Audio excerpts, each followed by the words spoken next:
नमस्कार साथियों, एक बार वापस से स्वागत है आपका मेरे YouTube चैनल पे। तो गाइस, आज मैं आप लोगों के लिए लेके आ गया हूँ कोड सेफ स्टार्टर्स 112, जो कि था रेटेड 6 स्टार्स के लिए।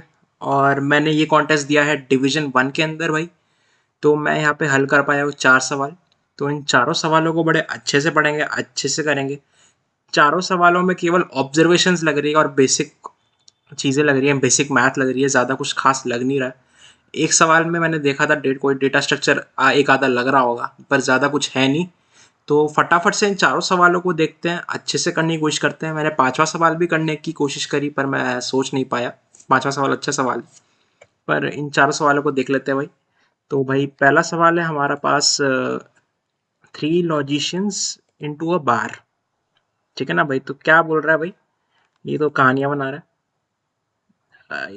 हमें दे रखे एन लॉजिशियंस नंबर्ड 1 से लेके n तक walk into a bar. You are given a binary string s where s equal to 1 if and only if ith logician wants a beer, otherwise si 0। तो कह रहा है आपके पास n लॉजिशियंस है और आपको एक बाइनरी स्ट्रिंग गिवन है। अगर si की वैल्यू 1 है तो ith लॉजिशियन को बियर उसके लिए अपने लिए चाहिए, 0 है तो उसको अपने लिए बियर नहीं चाहिए। Note the logician does not know the string s, each one only knows whether they themselves want a beer. तो लॉजिशियंस को पूरी एक दूसरे का आपस में नहीं पता है, उनको बस केवल अपना पता है कि उन्हें बियर चाहिए कि नहीं चाहिए।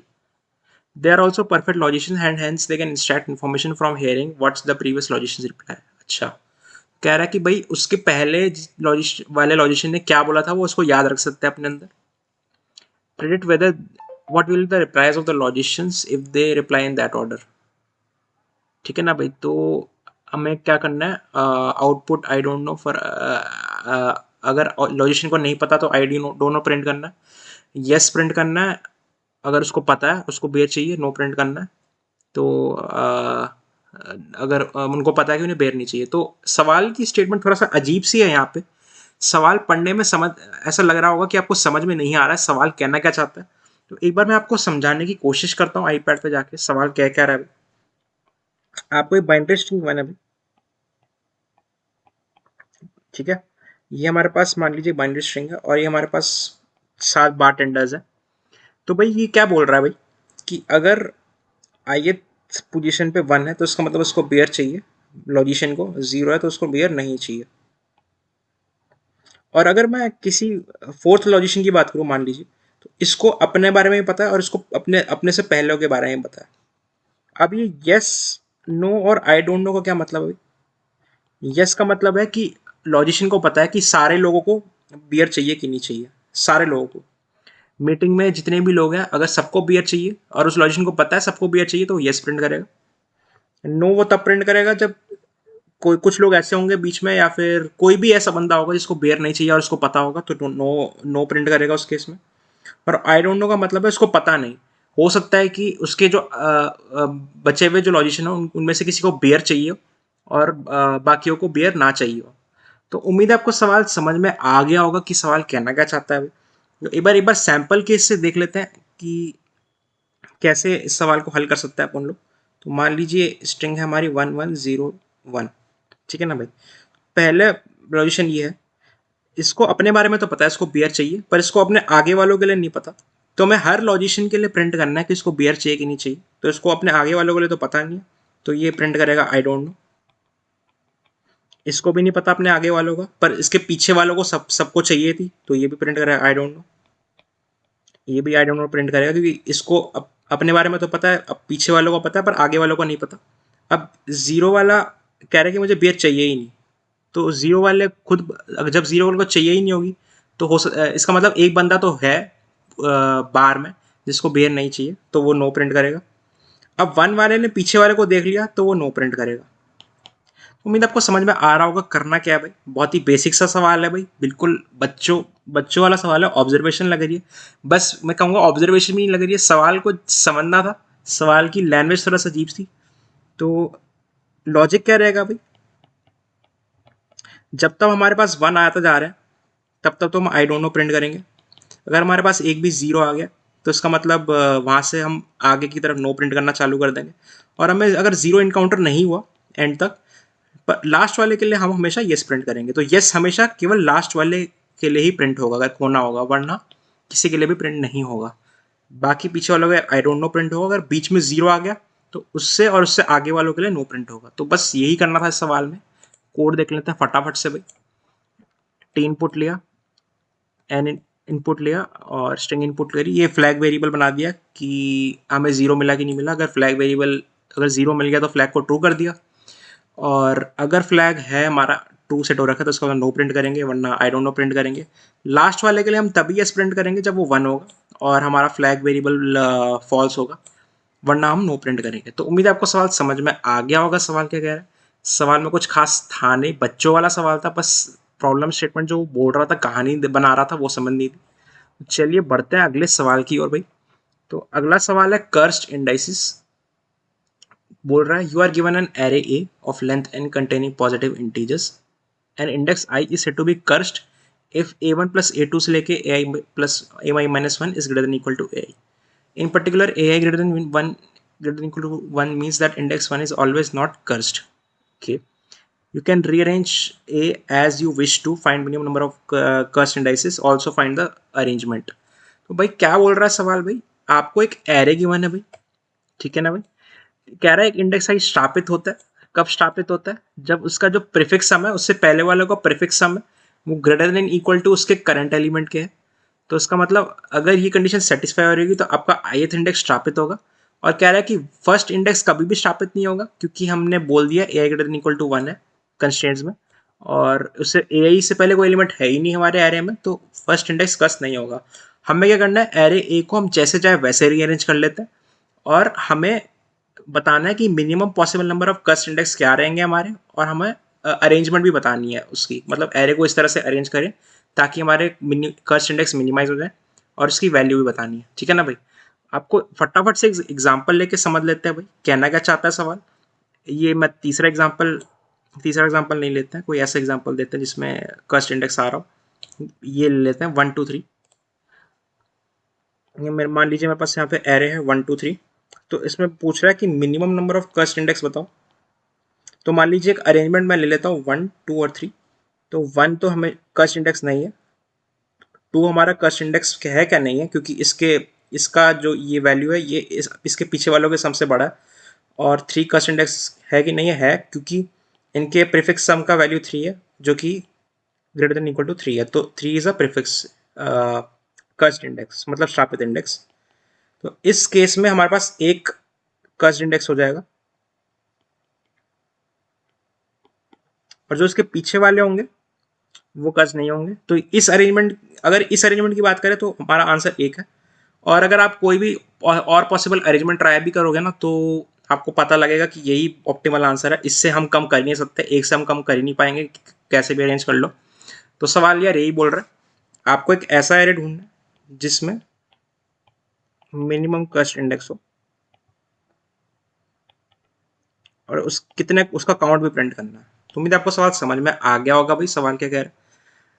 अब इसमें मैं आपको सिनेरियो बना के देता हूँ। ऑब्जर्वेशन लग रही है बस, ग्रीडी का सवाल है, ग्रीडी है, तो देखते कैसे इसमें ग्रीडीली सोच सकते हैं आप उन लोग। तो मान लीजिए आपका एरे ऐसे कुछ चल रहा था A1 A2 A3, ठीक है ना भाई। अब आप इसका सम आप निकाल के रख लियो अपने पास, वो कुछ मान लो x है। अब आपके पास दो ऑप्शन है अगले इंडेक्स को भरने के लिए। या तो आप क्या करोगे, x से कोई बड़ा एलिमेंट लोगे, x से जस्ट बड़ा एलिमेंट लोगे। उम्मीद आपको समझ में आ रहा होगा मैं जस्ट बड़ा क्यों ले रहा हूँ, जस्ट बड़ा लेना ही ऑप्टिमल रहेगा। अगर मैं ज्यादा बड़ा एलिमेंट लेने की कोशिश करूंगा तो मैं अपने इस वाले सम को ज्यादा बढ़ा दूंगा, और आगे वाले जो एलिमेंट्स हैं उनको कर्स्ट बनाने से रोकने के लिए मेरा काम और मुश्किल हो जाएगा। तो मैं x को या तो जस्ट बड़ा लेना चाहूंगा, या तो मैं क्या करूंगा, सबसे छोटा एलिमेंट ले लूंगा जो मेरे पास बचा हुआ है। मेरे पास ये दो पॉसिबल केसेस है। तो सबसे छोटा एलिमेंट लेने का क्या मतलब है भाई, सबसे छोटा एलिमेंट लेने का तो ये मतलब है कि आप इस इंडेक्स को कस्ट बना रहे हो, और अगर आप जस्ट बड़ा ले रहे हो तो इसका मतलब है आप बेस्ट पॉसिबल वैल्यू ले रहे हो उस पर्टिकुलर इंडेक्स के लिए जिसके लिए वो इंडेक्स कस्ट ना रहे। तो ये नॉट कस्ट के लिए बेस्ट पॉसिबल है, और एक कस्ट के लिए बेस्ट पॉसिबल है। कुछ नहीं कर रहा हूँ मैं, ग्रीडीली सोच रहा हूँ सवाल को, ठीक है ना भाई। तो अगर आपने थोड़ा सा भी दिमाग लगाया होगा आपको समझ में आ गया होगा कि अगर हमारे पास पहला वाला ऑप्शन अवेलेबल है तो पहला वाला ऑप्शन लगाना ही बेस्ट रहेगा अपन लोगों के लिए, ताकि हम उस इंडेक्स को नॉन कस्ट बना पाए। लेकिन अगर पहला वाला एलिमेंट कस्ट नहीं है, मतलब हम पहला जस्ट बड़ा एलिमेंट नहीं ढूंढ पा रहे, तो हम क्या करेंगे, हम दूसरी अप्रोच अपनाएंगे। सबसे छोटा एलिमेंट जो हमारे पास बचा हुआ होगा, जो हमने नहीं लगा रखा है एरे में, वो लगा देंगे। उम्मीद है आपको सवाल समझ में आ रहा होगा कि ऐसा हम क्यों कर रहे हैं, ग्रिडीली सोच रहे हैं। तो एक बार फटाफट से इसका कोड देख लेते हैं भाई। तो यहाँ पे मैंने मल्टी सेट का प्रयोग किया भाई। मल्टी सेट एक स्पेशल डेटा स्ट्रक्चर होता है अपना, एचटीएल लाइब्रेरी होती है सी प्लस प्लस में, जो हमें हमारे पास अपर बाउंड और लोअर बाउंड फंक्शंस देती है। तो इनके सारे से हम जस्ट छोटा एलिमेंट निकाल सकते हैं। तो अपर बाउंड फंक्शन का प्रयोग करेंगे इसमें। पहले x को इनपुट करा लेंगे, अपने मल्टी सेट में घुसा देंगे, करंट सम निकाल के रख लेंगे, काउंट को 0 मान लेंगे। आंसर हमारा फाइनल आंसर हो जाएगा। जब तक हमारा मल्टी सेट खाली नहीं होता, हम करंट सम के से जस्ट बड़ा एलिमेंट निकालेंगे। अगर वो I T equal to temp dot end का, इसका क्या मतलब है, इसका मतलब है उससे जस्ट बड़ा एलिमेंट मिला ही नहीं। तो हम क्या करेंगे, सबसे छोटा एलिमेंट पुश कर देंगे। बिगिन इटरेटर पे हमारा सबसे छोटा एलिमेंट रहता है मल्टी सेट के, फिर हम उसको करंट सम में जोड़ देंगे, फिर अपने मल्टी सेट से उड़ा देंगे और काउंट बढ़ा देंगे। काउंट बढ़ाने का क्या मतलब है, वो इंडेक्स हमारा कस्ट हो चुका है, शापित हो चुका है। वरना हम क्या करेंगे भाई, अपना जो भी एलिमेंट मिला है हमें उसको जोड़ देंगे, पुश कर देंगे और उसको इरेज कर देंगे। ऐसे क्यों किया इरेज, क्योंकि हमें केवल एक अकरेंस डिलीट करनी है। अगर हम temp dot erase star I T लिखेंगे तो उसकी जितनी भी अकरेंसेज हैं मल्टी सेट में वो सारी उड़ जाएंगी। यहाँ पे फिर हम काउंट प्रिंट कर देंगे और अपना एरे प्रिंट कर देंगे। उम्मीद है आपको सवाल समझ में आ गया होगा भाई, कैसे कर रहे हैं सवाल को, कैसे सोच रहे हैं। तो चलिए फटाफट से चलते हैं अगले सवाल की ओर। अगला सवाल है भाई, येट अनदर एरे गेम। तो गाइज ये सवाल अपने आप में दो सवालों में बटा हुआ है। इसमें दो सब टास्क गिवन है आपको, दोनों सब टास्क बिल्कुल अपने आप में इंडिपेंडेंट प्रॉब्लम्स है, दोनों के लिए बिल्कुल अलग अलग तरीके से सोचना है, दोनों का आपस में कोई रिलेशन ही नहीं है। तो सब टास्क 1 जो था वो थोड़ा सा इजी था, इसलिए उसको कम पॉइंट दे रखे हैं इसने, और सब टास्क 2 को ज़्यादा दे रखे हैं। एक बार फटाफट से सवाल पढ़ते हैं, कहना क्या चाहता है सवाल। कह रहा है Alice and Bob play a game on a array of size n. Alice moves the first and their turns alternate. Okay. Alice also has another array B initially empty. On Alice's turn, she chooses any element in the that remains in array A, deletes it from A, and appends it to B. On Bob's turn, he chooses any element and deletes it. This proceeds until A is empty. Alice must ensure that B is always sorted. Okay. तो भाई यहाँ तक क्या बोल रहा है सवाल, दो लोग हैं एलिस और बॉब, वो गेम खेल रहे हैं भाई। तो इनके पास एक एरे है साइज n का। एलिस पहले खेलना चालू करती है, फिर उसके बाद बॉब चलता है, फिर ऐसे चलते रहता है। और एलिस के पास एक और एरे है बी एरे। तो एलिस क्या करेगी, कोई भी एलिमेंट उठाएगी उसको बी में डालेगी। फिर बॉब क्या करेगा, डिलीट करेगा। बॉब कुछ नहीं करेगा, बस डिलीट करेगा, और एलिस डिलीट करके बी में डालेगी। एलिस को ये ध्यान रखना कि हमारा जो बी एरे है वो हमेशा सॉर्टेड रहे। सॉर्टेड का क्या मतलब है, इंक्रीजिंग ऑर्डर में रहे, डिक्रीजिंग ऑर्डर में ना हो, या कुछ और भी ना हो। You are also given a parameter s that is 0 or 1. If s equal to 1, Alice has a chance to skip the option, skip her turn. Bob can't skip his turn. तो क्या कह रहा है भाई, एक पैरामीटर भी given है हमें s। तो दो केसेस हो सकते हैं। एक केस में तो ये है कि एलिस अपनी चांस को स्किप कर सकती है, मतलब वो अपना मूव चलेगी ही नहीं, सीधा बॉब को अपनी चांस पकड़ा देगी। और दूसरा केस है कि वो अपना मूव स्किप नहीं कर सकती है। ठीक है ना भाई। एलिस का स्कोर कैसे डिफाइन किया जाता है, if Alice is unable to make the move at any point of time her score is 0। Note that this only happens when s equal to 0। ठीक है। तो क्या बोल रहा है, अगर किसी भी टाइम पे एलिस कोई मूव नहीं चल पा रही है, तो उस केस में उस केस में एलिस का स्कोर 0 होगा। तो ये वाला सिनेरियो तभी बनेगा जब हमारा एलिस के पास टर्न स्किप करने की ऑप्शन नहीं गिवन होगी। वरना तो एलिस क्या करेगी, अपना टर्न स्किप कर देगी, बॉब को पकड़ा देगी, है ना भाई। दूसरा केस क्या है, array A is empty at the end, Alice score is the sum of the elements in B. तो दूसरा सिनेरियो ये कि गेम खत्म हो गई और एलिस का जो स्कोर है वो जितने भी एलिमेंट्स हमारे बी एरे में आए उसका सम है। तो गेम का गोल क्या है, एलिस को अपना स्कोर मैक्सिमाइज करना है और बॉब को मिनिमाइज करना है। If they play optimally find L score, ठीक है ना भाई। तो इस केस में यार पहली बात तो दो सिनेरियोज हैं। एक सिनेरियो तो ये है कि हमारा एलिस अपना टर्न स्किप नहीं कर सकती। दूसरा सिनेरियो ये है एलिस अपन अपना टर्न स्किप कर सकती है। तो सबसे पहले सिनेरियो वन देख लेते हैं। एक्चुअली सिनेरियो वन का ही इस्तेमाल करके सिनेरियो टू की तरफ हम बढ़ेंगे, पर दोनों ही काफ़ी अलग हैं आपस में। पहले फटाफट से सिनेरियो जीरो को समझने की कोशिश करते हैं, क्या हो क्या रहा है एग्जैक्टली। केसेस बनाते हैं अपन। तो मान लीजिए हमारे पास एक एरे है। मैंने यहाँ पे टेस्ट केस बनाया था आपने ने, वो टेस्ट केस लिख देता है।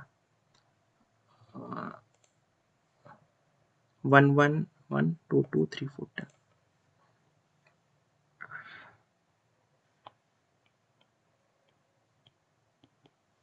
तो यहाँ पे 8 एलिमेंट्स है मेरे पास, गौर कीजिएगा, ठीक है ना भाई। तो मान लीजिए आपके पास ये एरे है, ठीक है।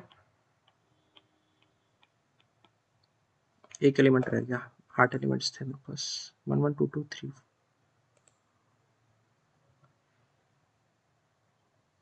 2 2 दो बार है, एक 2 और है, ठीक है ना भाई। ये एरे है। तो यार सबसे पहले तो मैं क्या एरे को सॉर्ट कर दूंगा। अभी क्यों कर रहा हूँ सॉर्ट, देखते हैं क्यों सॉर्ट कर रहा हूँ मैं एरे को। सॉर्ट हमेशा सॉर्ट करूंगा मैं एरे को, दोनों सिनेरियो में सॉर्ट करके रखूंगा। तो गाइज अभी हम बात कर रहे हैं जीरो की। एस अगर हमारा जीरो है मतलब Alice can not skip her turn,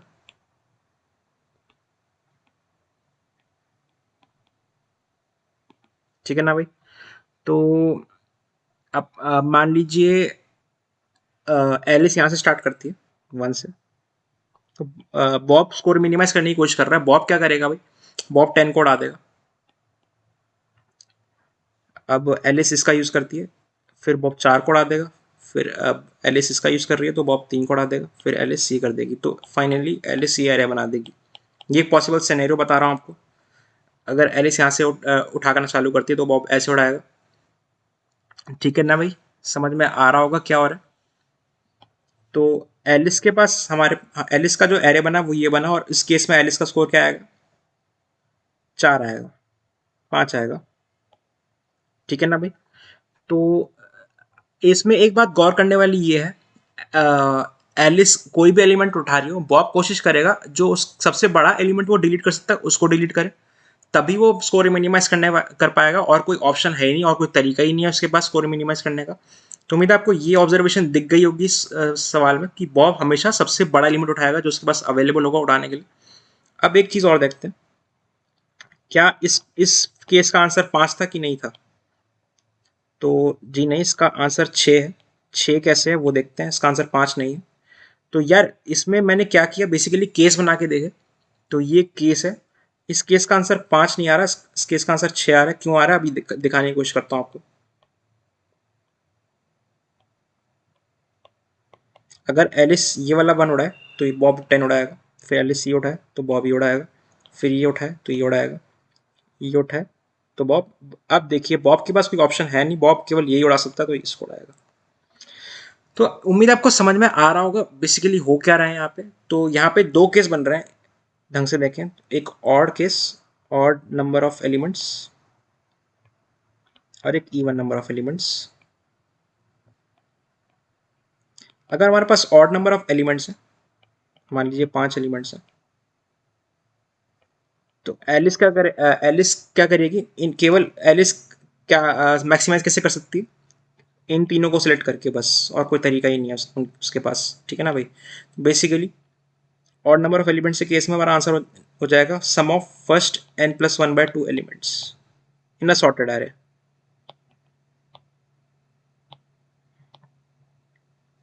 लेकिन अगर हमारे पास इवन नंबर ऑफ एलिमेंट्स है तो एलिस क्या कर सकती है, फर्स्ट एलिमेंट को स्किप करके यहाँ से गिनती चालू करके और n/2 next n/2 element select करके अपना स्कोर मैक्सिमाइज कर सकती है। तो इस केस में आंसर हो जाएगा sum of n/2 elements starting from first index. Zero base indexing से बातें कर रहा हूँ मैं आप लोगों के लिए। तो दोनों केसेस में हम एरे को सॉर्टेड रखेंगे। तो ये हमने बात करी अभी कि हमारा जब एलिस टर्न स्किप नहीं कर सकती, तो ये दो सिनेरियोज बन रहा है। तो इस हिस्से का कोड देख लेते हैं फटाफट से, फिर दूसरे हिस्से पे चलेंगे। तो इस हिस्से पे क्या हो रहा है भाई, सबसे पहले मैंने एस इनपुट करवा लिया। एस जीरो वाला केस है ये, वन वाले को अलग दोबारा बाद में देखेंगे। वेक्टर इनपुट करवा लिया, सॉर्ट कर लिया। अगर मॉडलो 2 है तो हमारा 1 से लेके n/2 एलिमेंट्स का सम हमारा आंसर हो जाएगा। वरना ऑड एलिमेंट्स के केस में हम जीरो से चालू करते हुए मिडिल एलिमेंट तक जाएंगे, उनका सम करेंगे, वो हमारा आंसर हो जाएगा। उम्मीद है आपको समझ में आ गया होगा ऑड वाला, ये जीरो वाला केस कैसे हैंडल किया। अब वन वाले केस में क्या सिनेरियोज बन रहे हैं उनको देखने की कोशिश करते हैं। तो यही एग्जांपल दोबारा से लेते हैं। 1 1 1 2 2 3 4 10,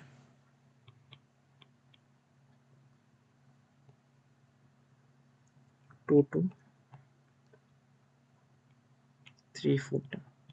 अब अगर आपने ध्यान से देखा होगा कि पिछले वाले सिनेरियो में एलिस के पास केवल दो ही ऑप्शन थे, या तो वो यहाँ से उठाना चालू करे या तो यहाँ से उठाना चालू करे। पर अब एलिस के पास इन्फिनिट ऑप्शंस आ गए, चाहे वो यहाँ से चालू करे, यहाँ से चालू करे, यहाँ से फर्क नहीं पड़ता।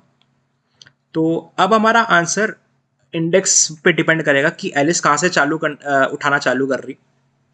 तो मान लीजिए अगर ये मैं एस इक्वल टू 1 की बात कर रहा हूँ, तो मान लीजिए एलिस अगर यहाँ से उठाना चालू कर रही, तो कौन कौन से एलिमेंट उठा पाएगी। तो आपको समझ में आ गया होगा, इसमें भी यही होगा। बॉब हमेशा मैक्सिमम एलिमेंट उड़ाने की कोशिश करेगा, तो वो 10 उड़ाएगा। फिर एल एस सी उठाएगी तो ये उड़ाएगा, एल एस सी उठाएगी फिर ये उड़ाएगा। तो आपको समझ में आ गया होगा। मान लीजिए अगर हमारे पास ith इंडेक्स से x एलिमेंट्स हैं, तो एलिस केवल फर्स्ट x/2 एलिमेंट्स उठा पाएगी।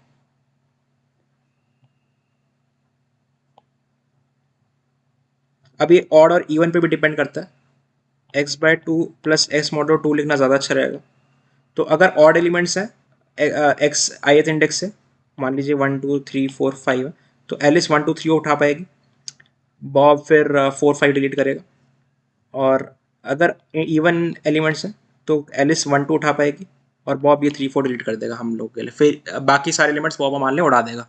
तो उम्मीद आपको समझ में आ गया होगा इस केस में क्या हो रहा है। इस केस में हम ये कर रहे हैं कि अगर हमें ith इंडेक्स से स्टार्ट करना है, तो ith इंडेक्स से हम first x/2 plus x modulo 2 elements को देखेंगे, उनका सम लेंगे और वही हमारा आंसर हो जाएगा उस ith इंडेक्स के लिए। ये काम हम हर इंडेक्स के लिए करेंगे और इसमें से जो भी मैक्सिमम आंसर आएगा उसको हम अपने आंसर में कंसिडर कर लेंगे और वही हमारा फाइनल आंसर हो जाएगा। तो देख लेते हैं इस केस को भी फटाफट से। तो यहाँ पे मैंने क्या किया, n इनपुट कराया, फिर एक x प्रीफिक्स सम का इस्तेमाल किया। प्रीफिक्स सम क्यों यूज़ कर रहा हूँ मैं, ताकि मैं ith इंडेक्स से उससे आगे वाले x प्लस x/2 वाले एलिमेंट्स तक का सम निकाल सकूँ। तो प्रीफिक्स सम एक टेक्निक होती है, मतलब अगर आपको कोई भी रेंज, किसी भी रेंज के बीच में एलिमेंट्स का सम निकालना है तो आप प्रीफिक्स सम के सारे निकाल सकते हो। यहाँ पे मैंने इनपुट करवा दिया x को, फिर अपने एरे को सॉर्ट कर दिया, सॉर्ट तो करेंगे ही। फिर प्रीफिक्स सम निकाल के रख लिया। फिर हर इंडेक्स के लिए आंसर चेक कर रहा हूँ मैं। टोटल एलिमेंट्स क्या हो जाएंगे, ith इंडेक्स से e हो जाएंगे, n-i/2 प्लस n-i मॉडलो 2। अब मैं क्या करूँगा, ith इंडेक्स से शुरू करते हुए इतने एलिमेंट्स तक का प्रीफिक्स सम निकालूंगा। तो वो इस तरह से निकलेगा, इसकी वैल्यू माइनस उससे पहले वाले प्रीफिक्स सम की वैल्यू, और उसको आंसर से कंपेयर करके मैक्सिमम वैल्यू स्टोर कर लूंगा, फिर आंसर प्रिंट करा दूंगा। तो उम्मीद आपको सवाल समझ में आ गया होगा। केवल ऑब्जर्वेशन लगेगी, कोई खास डेटा स्ट्रक्चर लग नहीं रहा है सवाल में, कोई खास टेक्निक लग नहीं रही है, प्रीफिक्स सम की बातें हो रही हैं हल्की सी, बाकी तो कुछ है नहीं सवाल में। तो चलते हैं फाइनल अगले सवाल पे, परम्यूटेशन कंस्ट्रक्शन। ये डिफिकल्टी ऑर्डर थोड़ा उल्टा पुल्टा हो रखा है इसमें। ये वाला सवाल ज़्यादा आसान है, ये वाला थोड़ा कठिन सवाल है उसके कंपैरिजन में। इस सवाल को भी देख लेते हैं भाई। You are given two integers n and x. Your task is to construct a permutation which satisfy the following condition: p1 equal to x. Let d with the difference array. Difference array क्या है, adjacent elements का difference है pi plus 1 minus pi, ठीक है। The array d should be palindrome. If there are multiple solution, print any. क्या बोल रहा है भाई सवाल, आपको दो गिवन इंटीजर्स गिवन है, एक n और एक x। आपको एक परम्यूटेशन प्रिंट करनी 1 से लेके n तक, जिसका पहला एलिमेंट x के बराबर होना चाहिए, और परम्यूटेशन जो भी आपने प्रिंट करी उसके बीच का डिफरेंस देके नया अरे बना लेंगे, और वो जो नया एरे बनेगा वो पैलिंड्रोम होना चाहिए। तो एक बार फटाफट से एग्जांपल देख लेते हैं। तो इसने यहाँ पे एक परम्यूटेशन प्रिंट करा रखी है 4 3 के लिए 3 1 4 2। तो ये क्यों आंसर है ये देख लेते हैं। 3 1 4 2, ठीक है ना भाई। तो पहला एलिमेंट 3 होना चाहिए इसके हिसाब से, जो ये x है और ये हमारा n है। अब इसका डिफरेंस एरे निकालेंगे तो क्या बनेगा भाई,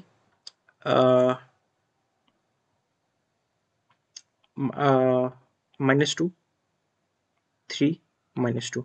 तो ये पैलिंड्रोम है, इसलिए हमारा आंसर है। ठीक है ना भाई। तो उम्मीद है आपको सवाल समझ में आ गया होगा। इसमें ज़्यादा कुछ करना था नहीं, पेन चला के देखना था, थोड़ा सा इक्वेशंस बना के देखनी थी। अगर आप इक्वेशंस बना पाए, आपने थोड़ा बहुत पेन चलाया होगा, आपको सवाल दिख गया होगा। तो एक बार देखने की कोशिश करते हैं क्या हो रहा है भाई सवाल में। मैं यहाँ पे आपके लिए एरे लिख रहा हूँ। मान लीजिए आपने ये परम्यूटेशन कंस्ट्रक्ट करी अपने लिए, तो ये हमारा परम्यूटेशन है, A6 तक ले लेते हैं, ठीक है। तो डिफरेंस एरे हमारा क्या रहेगा इस केस में, A2 - A1, A3 - A2, A4 - A3, A5 - A4, A6 - A5। तो ये और ये बराबर होने चाहिए। क्यों होने चाहिए? क्योंकि पैलिंड्रोम है, पैलिंड्रोम होना चाहिए। तो अगर हम इसको ऐसे लिखें, A1 = A6 - A5, इसको अगर हम सॉल्व करें तो क्या बनेगा भाई, A1 + A6 = A2 + A5। Similarly अगर इन दोनों को सॉल्व करेंगे तो क्या बनेगा भाई, A2 + A5 = A3 + A4। ये तो किसी से कंपेयर करना ही नहीं है, तो इसकी हमें ज़रूरत नहीं है। ये चाहे कुछ भी हो, हमें फ़र्क नहीं पड़ता। ठीक है ना भाई। तो ये दो इक्वेशन बनी। तो अगर हम इसी पैटर्न पे चलते हुए देखें तो क्या दिख रहा है हमें, इन दोनों का सम, इन दोनों का सम, इन दोनों का सम, इन दोनों का सम सेम होना चाहिए। मतलब इनका सम मान लीजिए एक्स आ रहा है, इनका सम मान लीजिए वाई आ रहा है, इनका मान लीजिए जेड आ रहा है। तो एक्स = वाई = जेड = डब्ल्यू, ये कंडीशन होल्ड करनी चाहिए, तभी वो पैलिंड्रोम बनेगा। ठीक है ना भाई। अब आपको समझ, उम्मीद आपको समझ में आ गया होगा क्या हो रहा है। तो हमें कुछ पेयर्स ढूंढने हैं जिनके लिए हमारे सम इक्वल आ रहे होंगे। ये पेयर्स आपको पता ही होगा क्या बनेंगे ये पेयर्स, क्योंकि हम परम्यूटेशन की बात कर रहे हैं।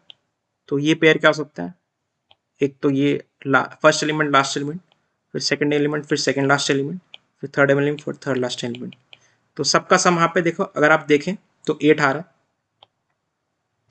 तो ये जो एक्स वाई जेड डब्ल्यू जो भी मैं इनकी बात कर रहा हूँ, ये हमेशा n+1 ही आएंगे। ये आपको दिख गया होगा। अब -1 कब आएगा उसकी बातें कर लेते हैं।